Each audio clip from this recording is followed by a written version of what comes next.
Merci énormément aux organisateurs de nous avoir invités à présenter nos travaux. On est vraiment heureux d'être avec vous, de pouvoir participer à ce colloque. Euh, Vous allez voir que notre travail est davantage campé dans le pragmatisme et les liens à l'inaction, en fait, on va essayer de les faire avec vous.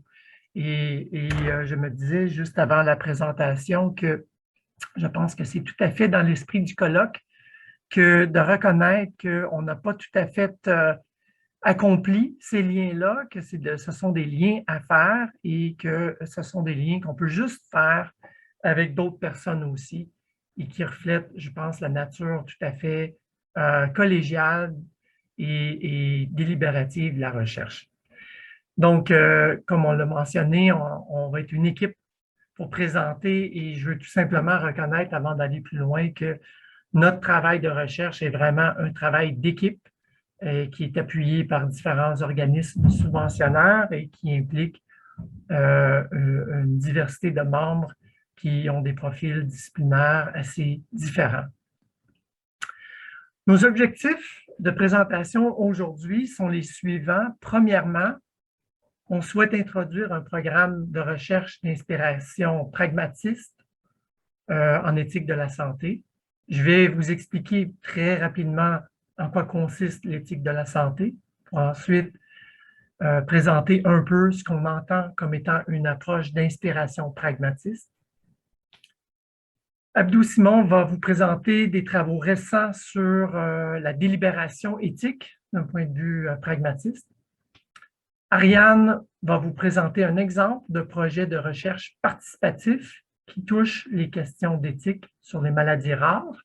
Et comme je mentionnais, on espère vous engager dans une discussion sur les liens entre le pragmatisme et l'inaction. On en a déjà discuté là, avant le dîner, mais dans le contexte peut-être un peu plus précis de l'éthique de la santé, mais peut-être aussi de manière générale. Donc, j'espère que ça va pouvoir mettre la table pour une discussion. Et c'est sûr qu'on va reconnaître d'emblée qu'on a beaucoup à apprendre d'un public aussi spécialisé dans ces théories-là. Ce n'est pas tout à fait notre domaine, quoique au tout début de ma carrière de jeune chercheur, il y a une vingtaine d'années, quand je faisais ma maîtrise, je m'intéressais au débat entre la perspective cognitiviste traditionnelle et le connexionnisme dans le cadre des questions liées à la conceptualité et à la représentation. Donc, c'est une partie d'intérêt de recherche qui est un petit peu en parenthèse et en veilleuse et qu'on n'a pas tout à fait exploré dans nos travaux sur la neuroéthique, mais qu'on espère explorer avec vous aujourd'hui et d'apprendre de vous. Donc, je me charge des deux premières sections de notre présentation aujourd'hui. Premièrement, quelques mots sur l'éthique de la santé. Eh bien, l'éthique de la santé, comme vous le savez sans doute, c'est un domaine très large qui a émergé il y a une quarantaine, cinquantaine d'années, qui a émergé étant donné de nombreux développements dans les sciences biomédicales et de la biotechnologie, qui ont soulevé des questions morales, par exemple liées au don d'organes, à la mort cérébrale, aux cellules souches, aux nanotechnologies et tant d'autres situations qui ont bouleversé la façon dont on voyait les équilibres entre ce qu'on connaît, ce qu'on peut faire et ce qu'on souhaite faire. Je vais l'illustrer rapidement. Par exemple, si on prend la question de l'allocation des ressources rares en santé, c'est un exemple de problème moral difficile d'éthique de la santé. Eh bien, on l'a vécu depuis de nombreux mois à toutes sortes d'échelles, les vaccins, les équipements de protection personnelle. C'est une question qui a été inévitable, qui a touché les équipes de soins, des personnes aussi. Mais c'est une question aussi qui fait surface dans d'autres contextes de santé comme l'allocation des organes au niveau de la transplantation. Et l'éthique de la santé s'intéresse à savoir comment on décide, quels critères on utilise, quelles sont les justifications de nos décisions et comment on peut procéder pour arriver à une décision, à soutenir une discussion sur une question comme celle-là. Un autre exemple, c'est si on imagine développer des biotechnologies puissantes qui peuvent avoir des impacts importants sur la vie humaine, par exemple des impacts sur la reproduction, les fonctions biologiques normales ou le vieillissement.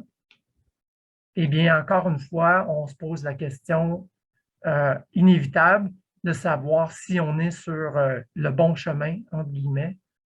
Est-ce qu'on devrait suivre des directives spéciales pour réaliser ce type de recherche? Est-ce qu'il y a des recherches qui devraient être interdites, etc.? Quelle est la responsabilité du chercheur individuel ou collectif? C'est un autre type de situation auquel on fait face dans le domaine de l'éthique de la santé.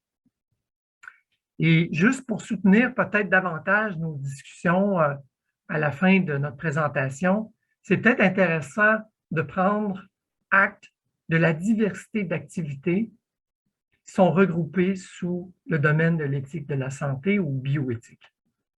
Par exemple, il y a de la recherche sur des problèmes d'éthique, il y a de la consultation au niveau clinique, les avis qui sont élaborés sur les politiques publiques, l'enseignement de l'éthique au niveau universitaire, mais aussi professionnel, l'implication des éthiciens en santé publique, des activités de sensibilisation, de mobilisation, de formation, etc., etc. Donc, tout ça, je pense, devrait évoquer des questions à savoir comment on formule les problèmes, comment on arrive à résoudre et à réfléchir à ces problèmes-là, comment on met en œuvre les changements, comment on évalue les changements. Et bon, c'est sûr que nous, on va vous présenter un peu une vision un peu pragmatiste, mais si on essaie de croiser ça avec des théories inactives, qu'est-ce qu'on pourrait changer ou améliorer dans les pratiques en éthique de la santé?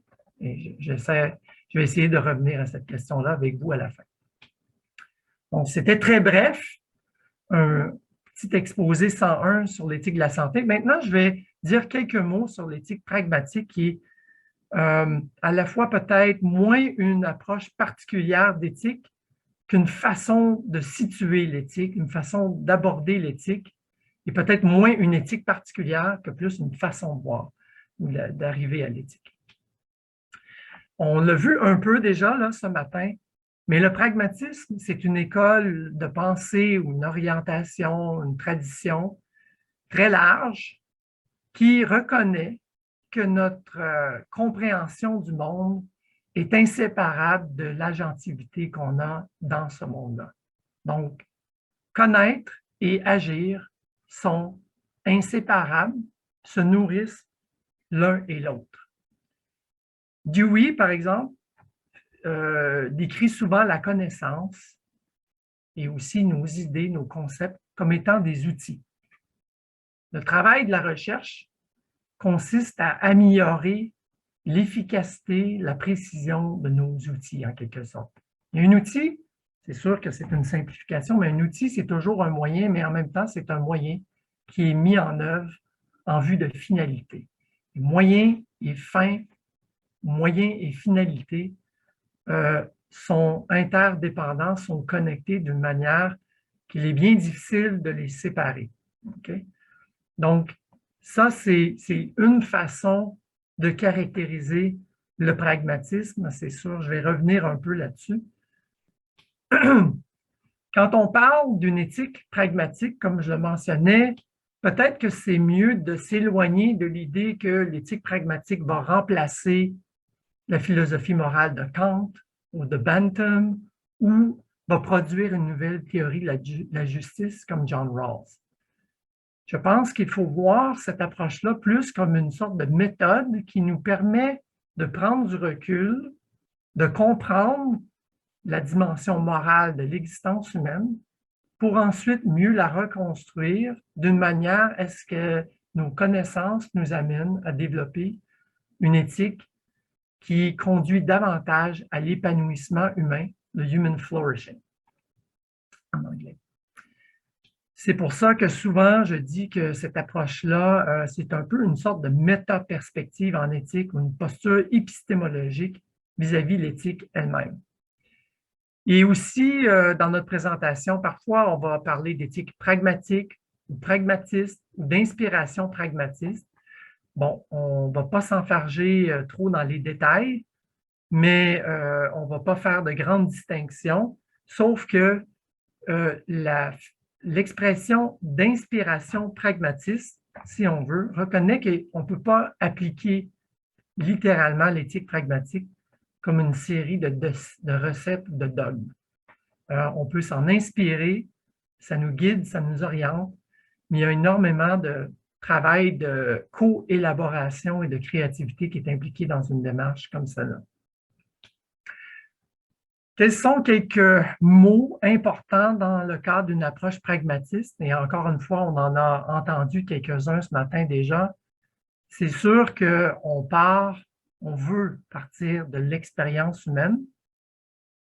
On veut reconnaître la valeur de ce que l'on vit et de trouver un discours, une façon de voir le monde qui est connectée à la richesse de l'expérience humaine dans toute sa diversité. L'expérience est conçue comme une transaction entre l'organisme et l'environnement. Dans cette transaction-là, l'individu est en fait un agent. Il participe à transformer le monde. La connaissance elle-même est déjà, en quelque sorte, un effort d'appréhension et de transformation du monde. C'est une forme de participation à la situation. Le concept de situation est important pour décrire justement l'unité que constituent organisme et environnement. Donc, nous, vous allez le voir, on aime beaucoup ce concept-là dans notre équipe. On aime beaucoup le concept de situation parce qu'il nous permet de prendre des distances avec des visions réductionnistes des problèmes moraux comme étant des dilemmes un peu cartésiens entre différents principes. Le concept de situation nous ramène beaucoup plus vers l'expérience vécue et incarnée des agents moraux. La situation, elle est aussi vécue dans un contexte social, un contexte de relation. Notre compréhension des situations, nos connaissances sont basées sur la perspective que l'on a, parce qu'on part de l'expérience, on ne peut pas vraiment en sortir. Et donc, c'est une approche qui va nous amener à reconnaître une certaine humilité dans le fallibilisme de nos connaissances sur le monde.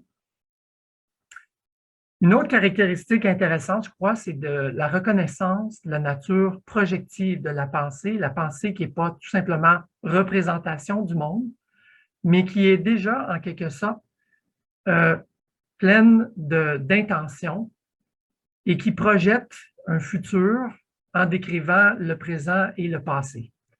Et ça, c'est une dimension extrêmement intéressante pour l'éthique, qui est, à mon avis, extrêmement orientée vers l'avenir et la construction de l'avenir, mais qui doit s'inspirer du passé et du présent. On pourrait revenir sur ce point-là, mais c'est une des difficultés que l'éthique a eues, une difficulté épistémologique où je crois que l'approche pragmatiste offre des ressources assez intéressantes. Si on reconnaît le caractère falsifiable de nos connaissances, et donc ça va nous amener à avoir une ouverture sur le point de vue des autres, sur la compréhension qu'ont les autres de situations morales, problématiques, et où on va voir l'éthique comme une ressource pour s'adapter et vivre ensemble.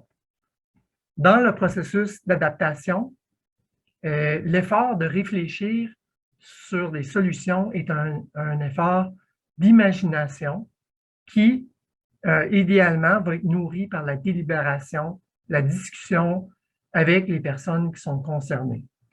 Et une chose peut-être sur laquelle je ne pourrais pas revenir beaucoup, mais c'est l'accent que met le pragmatisme sur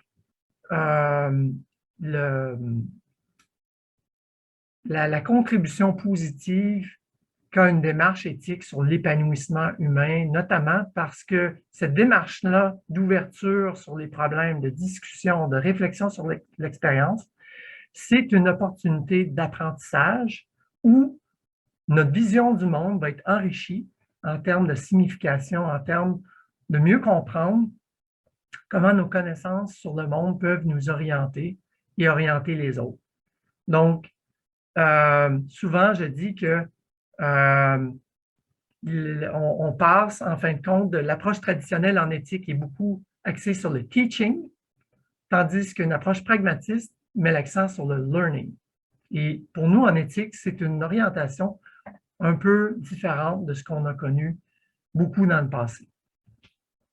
Parce que dans le passé, l'offre théorique qu'on avait entre les mains était beaucoup basée sur des principes abstraits. J'ai fait référence, par exemple, à la théorie de la justice de Rawls ou bien les théories de l'autonomie.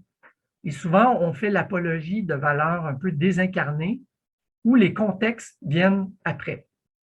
On a des théories, puis après, on pense à des problèmes auxquels on va appliquer ces théories-là. Je pense que déjà pour vous qui œuvrez dans le domaine de l'inaction, tout de suite, vous entendez que ça sonne faux et qu'il y a un problème dans ce modèle-là qui est très déductif, très monodisciplinaire, très philosophique, où on essaie d'adopter un modèle déductif, un peu comme un syllogisme, où on va avoir des principes universels, et on va appliquer à des cas et arriver à des conclusions. Dans une approche comme celle-là, c'est clair qu'on valorise beaucoup l'expertise de la connaissance des principes et ça donne un rôle assez privilégié d'autorité à l'éthicien expert qui connaît ces principes-là mieux que n'importe qui. Fait intéressant, dans l'approche théorique traditionnelle, la théorie est pratiquement devenue une finalité en elle-même. Donc, on est très loin de l'idée que la théorie est un outil, parce que la théorie est devenue une finalité en elle-même où on développe la théorie. Même, parfois, dans les départements de philosophie, on dit, par exemple, qu'on fait de l'éthique quand on parle de l'éthique. L'éthique se réduit à écrire et à parler. Toute la dimension corporelle, la dimension action est évacuée de notre perspective. Un bon exemple de ce modèle déductif en bioéthique, ou en fait, c'est peut-être pas le parfait exemple, mais un exemple qui est peut-être à mi-chemin entre le pragmatisme et l'approche traditionnelle, c'est les Principles of Biomedical Ethics, les principes de l'éthique biomédicale, le principlisme de Beecham et Childress. Et vous connaissez probablement cette approche-là basée sur 4 principes. Et l'idée, si je peux la simplifier de ce modèle-là, c'est qu'on part avec des dilemmes. Donc, les problèmes moraux sont déjà d'emblée réduits à une sorte de dilemme cartésien où vont s'affronter des principes rationnels, des argumentations vont s'affronter pour savoir qu'est-ce qu'on doit faire. Et la démarche éthique va consister à trouver un équilibre via la discussion. Ça, c'est un élément plus pragmatiste de cette approche-là. Suivant comme un équilibrage qui s'inspire de la théorie de Rawls et aussi de Norman Daniels. Et on va arriver à une décision basée sur cette analyse-là. Donc, vous voyez que j'ai essayé de caractériser le modèle comme étant très linéaire, très déductif. Et dans la pratique, c'est beaucoup ce qu'on a reproché à cette approche-là, c'est qu'elle était claire. En fait, les avantages, c'est très clair, c'est très simple de nos côtés, souvent très peu utile malgré tout.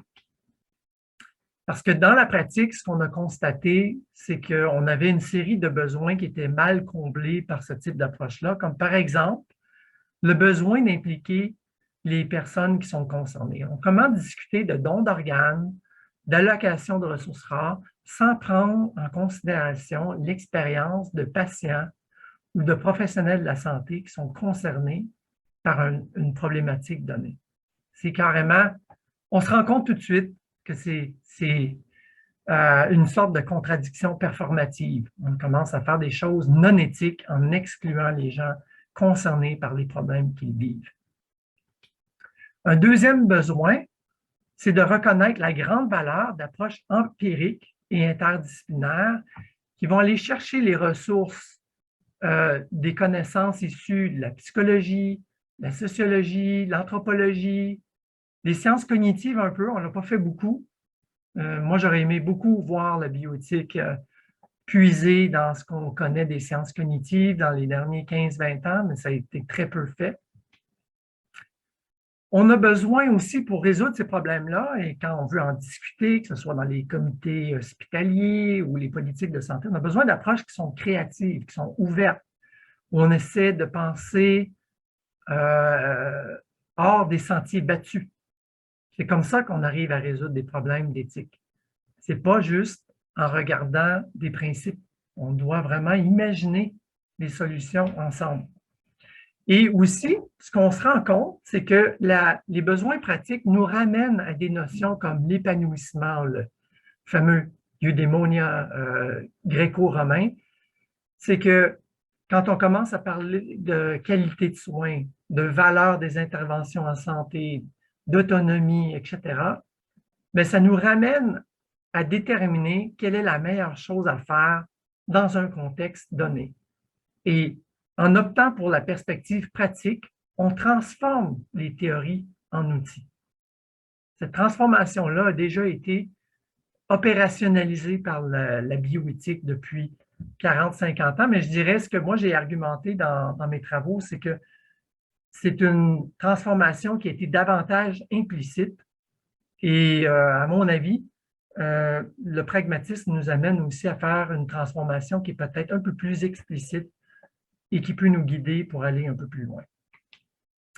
Une approche pragmatique suit une démarche d'enquête en quelque sorte et va partir de la reconnaissance de la nécessité de reconnaître l'existence de situations moralement problématiques grâce à notre sensibilité à ces questions-là. Et on pourrait en parler longuement, mais cette sensibilité-là, pour mieux la comprendre, je pense qu'on peut faire appel aux ressources de la psychologie, par exemple, et des sciences sociales pour comprendre comment elle peut nous faire défaut, parce qu'on peut ignorer totalement l'existence de situations morales difficiles. Et ça, c'est un enjeu très important. Et en tout cas, on pourrait y revenir, mais ensuite, dans le processus d'enquête, une fois qu'on a reconnu l'existence d'un problème, bien, il faut essayer de générer des scénarios qui vont nous aider à résoudre la situation. Il faut répondre, c'est bon de parler, c'est bon d'analyser, mais il faut ensuite agir. Et c'est là où je pense qu'il y a peut-être un autre lien avec les approches inactives qui nous sortent de la théorie, qui nous amènent vers l'action. Mais l'action ici vue ou entrevue comme une mise en œuvre.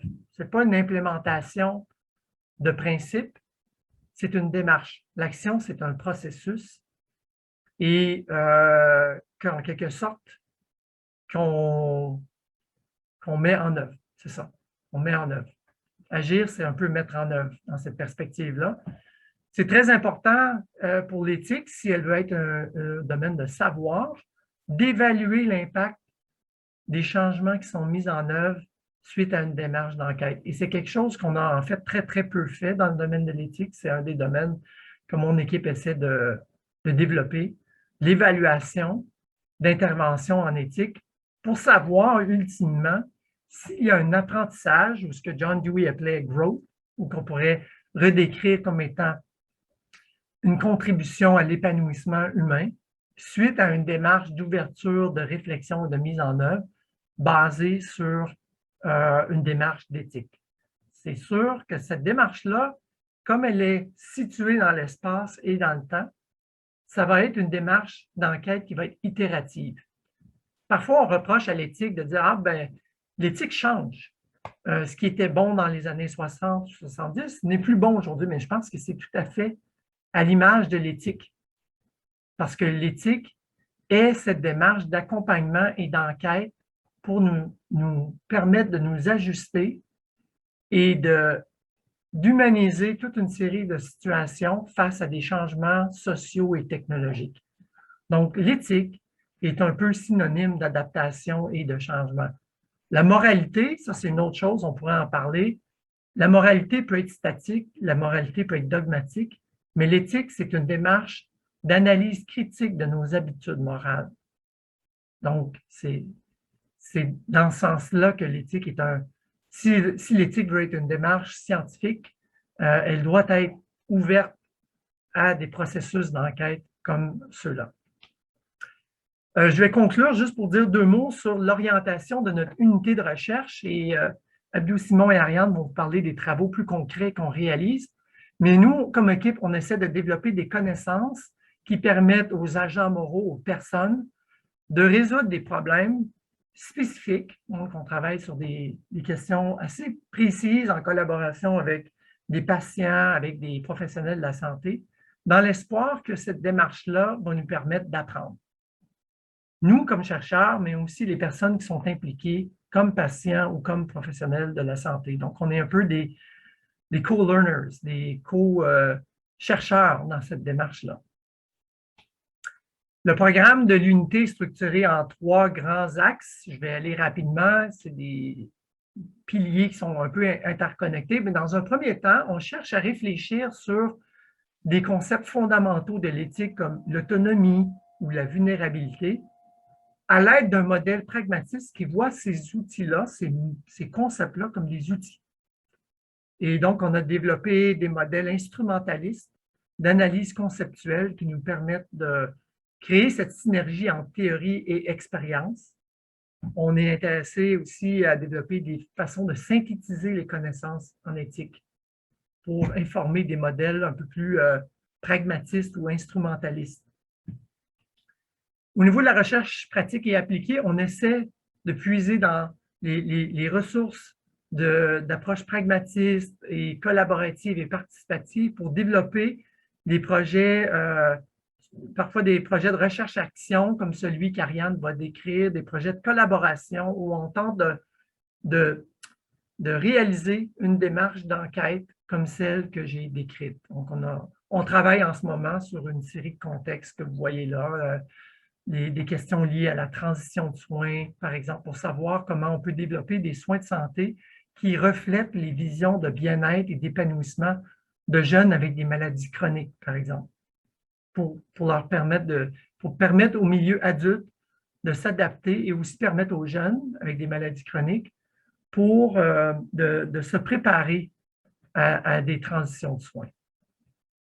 Et aussi, on a toute une série d'activités de dialogue où on essaie de favoriser l'échange en différentes perspectives. Si vous souhaitez en apprendre plus, on a un site Internet qui décrit nos travaux, l'orientation théorique et les initiatives en cours. Et ce que j'aime dire aussi, on pourra en reparler, mais pour nous, le vrai test de l'éthique, si dans le pragmatisme, on teste les idées à la lumière de leurs implications concrètes, le vrai test de l'éthique, c'est de savoir si on contribue à l'augmentation de la signification de l'expérience, à l'enrichissement de l'expérience des êtres humains. Et pour moi, on pourrait y revenir à cette formulation-là de Dewey, mais c'est une formulation qui inclut des idées d'altruisme et tout ça, mais qui nous amène peut-être à mettre en œuvre une perspective d'apprentissage un peu plus explicitement dans le domaine de l'éthique. Sur ça, je passe la parole à Abdou Simon, qui va vous parler de travaux qui sont réalisés dans l'équipe sur la délibération, qui est un des concepts extrêmement importants dans une approche pragmatiste. Je vais revenir pour faire une conclusion générale à la toute fin. Merci, merci beaucoup, professeur. Bonjour, je m'appelle Abdou Simon Senghor, je suis sociologue et je suis chercheur postdoctoral à l'unité de recherche en éthique pragmatique de la santé et aussi à l'université McGill. Je travaille sous la supervision du professeur Eric Racine. Je vais vous parler aujourd'hui de la délibération éthique.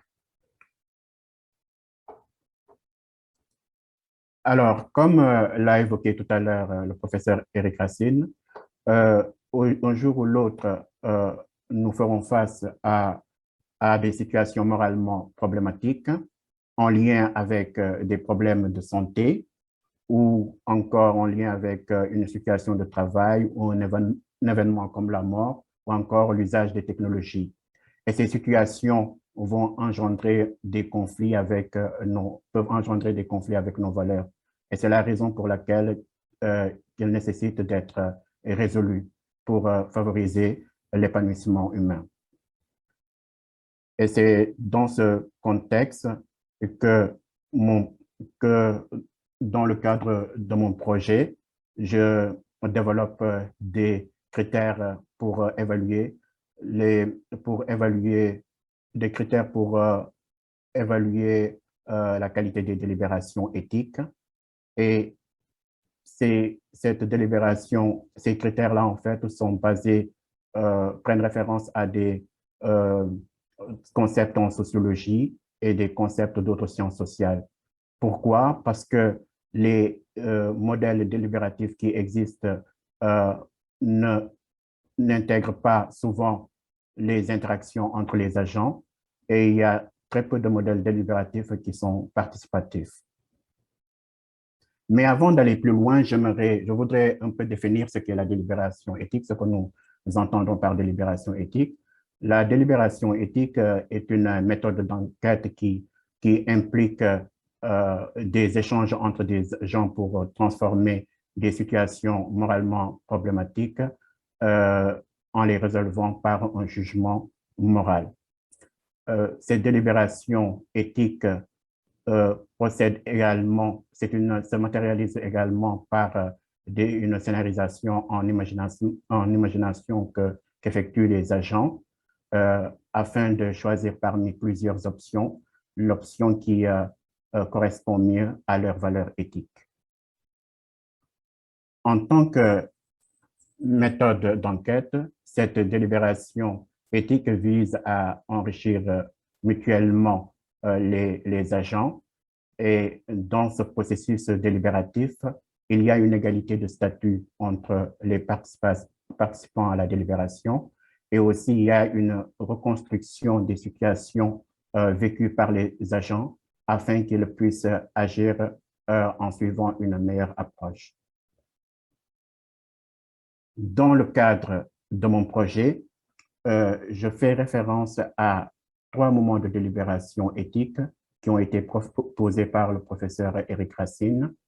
Et à chaque moment, il y a des interactions entre les différents agents. À chaque moment, il y a des interactions entre les différents agents. Au moment 1, ce qui est mis en avant, c'est la compréhension intersubjective de la situation. Au moment 2, c'est le triage des scénarios, donc afin de mettre de côté les scénarios qui ne sont pas réalisables. Et au moment 3, ce qui est recherché, c'est vraiment l'épanouissement humain qui passe par l'évaluation des scénarios en termes de faisabilité, d'acceptabilité et de mérite éthique. Sur la base de ces 3 moments de délibération, et comme je l'ai dit tantôt, des concepts sociologiques et d'autres sciences sociales que j'ai mobilisés, 3 propositions ont été émises comme résultat. La première proposition est une proposition de critères d'évaluation de la qualité de la délibération éthique. Il s'agit de 7 critères, mais comme on manque un peu de temps, je vais juste prendre l'exemple de la diversité collaborative. Le critère de la diversité collaborative, on peut, par exemple, imaginer une situation où un projet de recherche où on s'intéresse à des questions liées aux dons d'organes des personnes, des minorités visibles. Et quand on est en session de délibération, si, par exemple, on se focalise juste sur les professionnels de santé, on n'atteint pas une diversité collaborative parce qu'il n'y a pas les patients et leurs familles qui interviennent dans ce processus délibératif. Aussi, si on se focalise juste sur des participants qui n'intègrent pas des associations de minorités visibles ou également des personnes qui appartiennent à ce groupe social, il n'y aura pas de diversité collaborative. Donc, la diversité collaborative, en fait, va dans le sens d'une représentativité sociale dans le cadre de la délibération. La deuxième proposition, il s'agit d'une proposition qui applique les trois, qui va dans le sens d'appliquer les trois moments, les critères que j'ai proposés aux trois moments de la délibération. Donc, les critères qui sont mobilisés servent à évaluer la qualité de chaque moment du processus délibératif.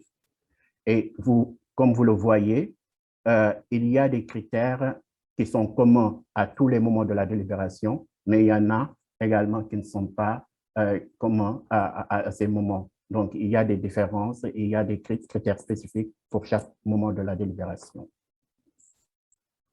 La troisième proposition, il s'agit également ici d'appliquer ces critères à une échelle de mesure afin de déterminer les situations de délibération pour lesquelles les critères sont satisfaits.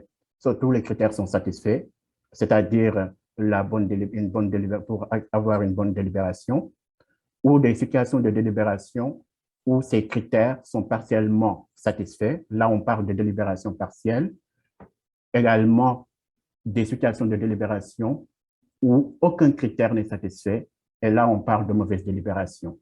Je peux donner un exemple ici. Quand, par exemple, on est dans une situation où les participants ne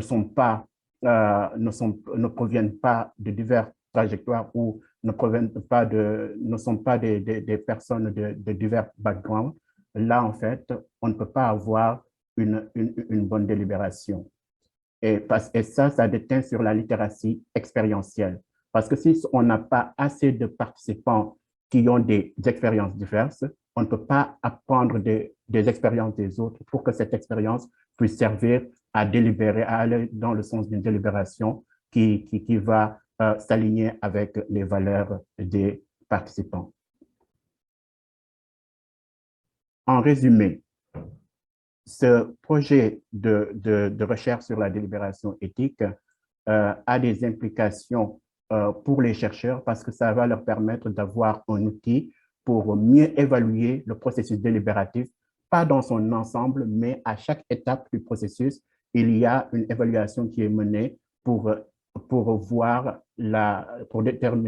analyser la qualité des moments de la délibération. Les implications pratiques également, par exemple, dans le milieu de la santé, ça va servir, par exemple, aux médecins de pouvoir mieux intégrer les savoirs expérientiels et de leur donner de la valeur pour mieux prendre des décisions de manière collaborative avec des personnes, des agents qui ne sont pas experts. Donc, voilà en résumé ce que je voulais présenter en ce qui concerne mon projet. Maintenant, je vais laisser la parole à ma collègue Ariane Quintal qui va présenter son projet. Merci beaucoup.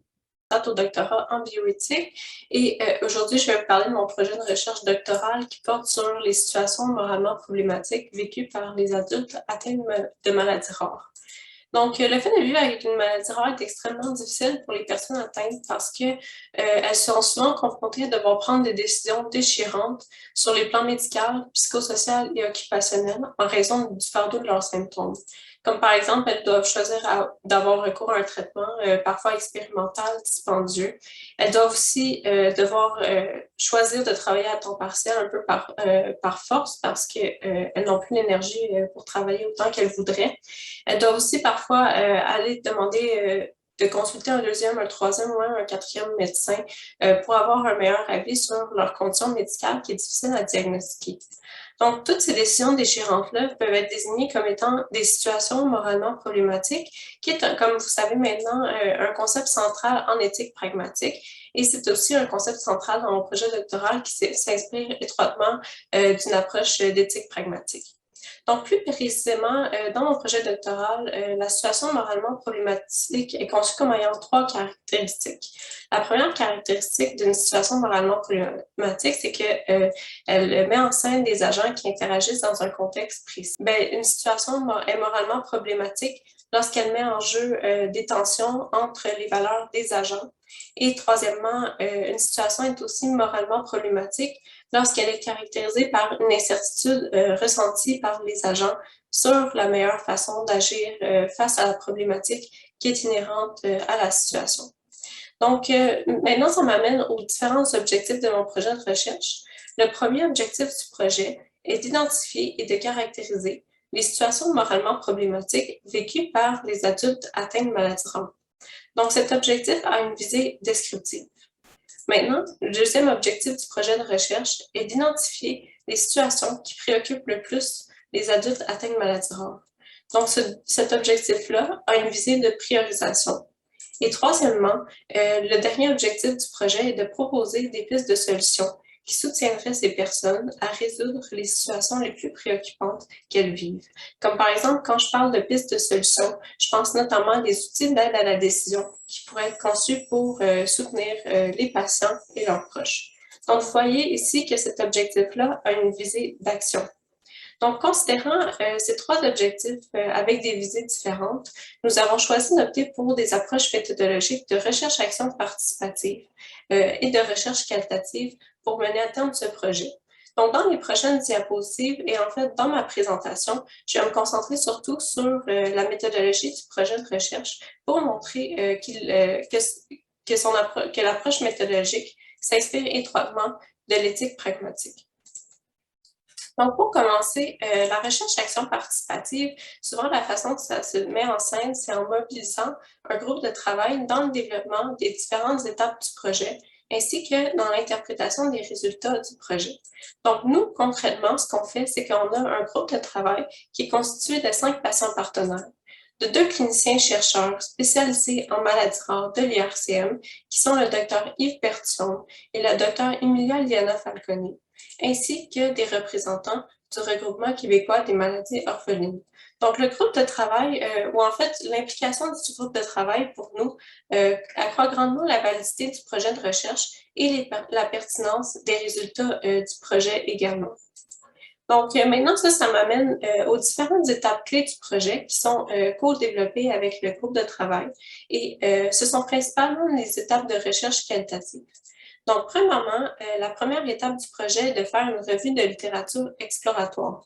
Parce que dans la littérature, il y a beaucoup d'études qui s'intéressent aux expériences de vie de personnes adultes atteintes de maladies rares. Mais c'est rare que les dimensions morales et éthiques de ces expériences-là sont suffisamment explicites. Elles sont plutôt abordées de façon implicite. Donc, nous, dans le projet de recherche, on vise à expliciter les situations moralement problématiques vécues par ces personnes-là. Donc, ça, c'est la première étape du projet.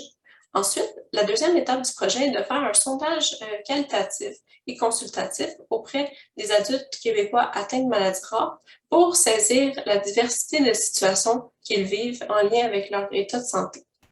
Puis, par la suite, on va faire des entrevues semi-dirigées avec certains des répondants au sondage pour approfondir certaines situations clés qu'ils auront décrites. Et finalement, nous allons délibérer avec notre groupe de travail sur des pistes de solutions qui pourraient être mises en place pour pallier certaines des situations approfondies lors des entrevues et des situations qui vont avoir été jugées comme étant les plus préoccupantes par les membres du groupe de travail. Donc, on voit ici que, si je rappelle les objectifs, le début du projet a une vision un peu plus descriptive, c'est-à-dire qu'on veut cerner des situations qui sont vécues. Mais plus qu'on progresse dans le projet, plus qu'on va rentrer dans une logique de priorisation pour, ultimement, proposer des pistes de solutions qui vont cibler certaines situations jugées comme étant les plus préoccupantes. Donc, dans les prochaines diapositives, je vais approfondir le sondage qualitatif. Donc, le sondage qualitatif, je trouve que c'est un bel exemple d'une méthode de recherche qui s'appuie ou qui intègre très bien les fondements de l'éthique pragmatique. Donc, concrètement, le but de ce sondage qualitatif-là, auquel j'ai fait allusion dans la diapositive précédente, est de documenter la diversité et la richesse des situations vécues par des adultes québécois atteints de maladies rares. Donc, le sondage a 4 composantes clés. La première composante du sondage est une section sur le profil des répondants. Concrètement, comme tout sondage, on souhaite avoir une idée un peu plus quantitative d'ailleurs, mais la composition de notre échantillon ainsi que les maladies rares qui sont représentées parmi nos répondants. Maintenant, la deuxième composante du sondage est la définition vulgarisée d'une situation moralement problématique. En fait, cette composante-là est essentielle pour les étapes subséquentes du projet parce que, en fait, on va demander aux gens de livrer des courts témoignages sur les situations qu'ils ont vécues. Donc, concrètement, à cette étape-ci, on demande aux gens de décrire une série de situations qu'ils ont vécues en lien avec leur maladie rare en ordre de préoccupation. Puis, chaque situation peut être décrite en une ou deux phrases. Et finalement, la dernière étape du sondage, c'est de faire un long témoignage. Donc, les gens sont invités à approfondir la situation qu'ils ont identifiée comme étant la plus préoccupante à l'étape précédente. Donc, ils peuvent l'approfondir par écrit ou sinon à l'oral. On a laissé d'ailleurs la possibilité aux gens de de laisser un message sur une boîte vocale parce on voulait favoriser la participation des gens. Parce qu'on savait que certaines personnes ne seraient pas à l'aise nécessairement de rédiger un texte. Donc, ceci étant dit, notre groupe de travail est extrêmement utile pour développer le sondage. Ils nous ont notamment aidé à vulgariser notre définition des situations moralement problématiques, parce que nous, sur le plan conceptuel, voire philosophique, on avait déjà développé notre propre définition, mais il fallait que cette définition-là soit interpellante pour les répondants au sondage. Puis, ils ont également amélioré les questions de sondage, ajouté certaines sections au sondage, comme celle des courts témoignages. Et les patients partenaires qui sont membres du groupe de travail ont également testé le sondage. Donc, le sondage s'est déroulé du 13 mars au 9 mai et on en a fait la promotion dans plus de 80 groupes et associations de patients.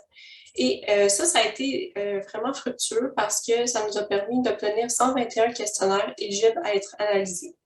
Donc, au niveau des analyses, je n'ai pas le temps de tout expliquer en détail, mais parmi les analyses qu'on a fait pour les courts témoignages, concrètement, ce qu'on a obtenu, c'est une liste de situations qui ont été vécues par les répondants. Puis, on parle de plus de 700 situations. Donc, ça, c'est vraiment beaucoup. Donc, on devait trouver un moyen efficace de faire la synthèse de toutes ces situations-là. Et ce qu'on a fait, c'est une analyse thématique pour faire ressortir, pour classer en quelque sorte toutes les situations que nous avons obtenues selon des contextes d'émergence, comme par exemple le milieu de la santé, la vie quotidienne, l'estime de soi. Et ultimement, ça nous permet de brosser un portrait de la diversité des situations. Donc ça, c'est le premier type d'analyse qui a été fait. Maintenant, le deuxième type d'analyse qui a été fait, ce sont des analyses narratives qui s'inspirent de l'éthique pragmatique. Ces analyses-là ont été faites sur les longs témoignages parce que concrètement, à cette étape-ci, on travaille surtout avec des textes qui sont un peu plus longs, voire des transcriptions de témoignages vocaux. Dans cette étape-là, ce qu'on cherche à mettre en valeur, ce sont les expériences riches des répondants qui sont inhérentes aux situations qu'ils ont décrites. Comme par exemple, on fait ressortir des aspects liés à la gentilité des répondants, liés au plan affectif et émotionnel, ainsi que, lorsqu'applicable, les stratégies de résolution mises en place par les répondants pour résoudre les situations auxquelles ils font face. Donc, ultimement, notre groupe de travail nous a beaucoup aidé dans cette étape-là, notamment en favorisant la diffusion du sondage et aussi en contribuant aux analyses. Donc, pour conclure, ce projet-là a une grande contribution théorique, scientifique et sociale en mettant en lumière les situations moralement problématiques vécues par les adultes atteints de maladies rares, en proposant des pistes de solutions qui vont permettre d'intervenir face à des situations préoccupantes.